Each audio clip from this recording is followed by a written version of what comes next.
In this video, I'm going to show you how to register for FIFA World Cup Fantasy 2026 for free. So let's get started. First, open your preferred web browser and go to the FIFA Fantasy website by visiting play.fifa.com/fantasy.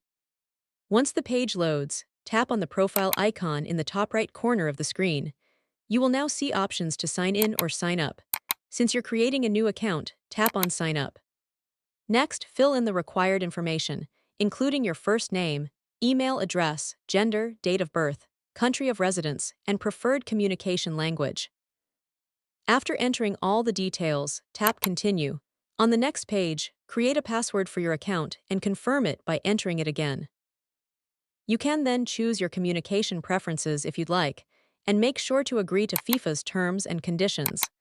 Once everything is filled out correctly, tap Create Account. After that, your FIFA World Cup Fantasy account will be created, and you'll be ready to start building your fantasy team. And that's it. You've successfully registered for FIFA World Cup Fantasy 2026. If this video helped you, don't forget to hit the like button and subscribe for more helpful tutorials. Also, leave a comment below if you have any questions. Thanks for watching, and I'll see you in the next video.